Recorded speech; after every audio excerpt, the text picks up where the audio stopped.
fact the past 12 months, is that we've seen a lot of the private funds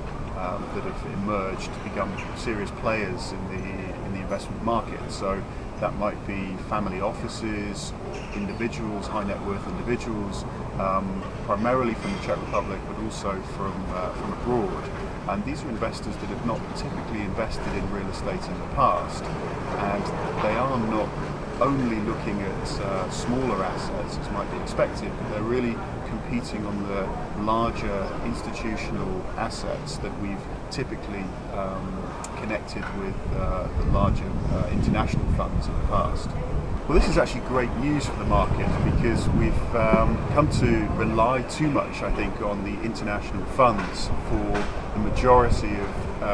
larger commercial real estate assets in the past. And what we saw in 2010, especially 2009, 2010, was that those funds withdrew from the market, preferring to focus on Western European markets, and it left a gap in the Czech investment market. So the fact that we're able to now supplement it with new investors and have new sources of capital focusing on the market here is good news, because it means we've got competition again, we've got a focus on the market, and it means that the volumes are increasing once again, and that we have a functioning market in 2012. Well, I think one of the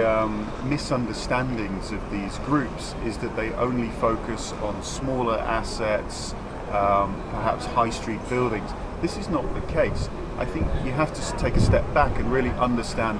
why these investors are looking at real estate. As we've said, they're not maybe historically real estate investors, but they look at today's economic environment, they see the volatility in the equities markets, they see historically low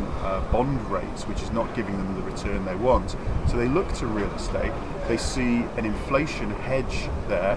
coming into an environment that people are expecting high levels of inflation in the short to medium term, and therefore they have a strong demand for good quality real estate. Now, when you have a prime office building, shopping centre, even in the industrial sector, where you have leases that are fully indexed as the lease progresses, it's very appealing to these parties. So they are looking at it in comparison to other investment classes such as equities, such as bonds, and in actual fact that makes them perhaps more competitive than the traditional real estate funds that are perhaps still looking for some sort of discount compared to Western Europe, or discounts to the historic levels of yields that we've seen in the Czech Republic.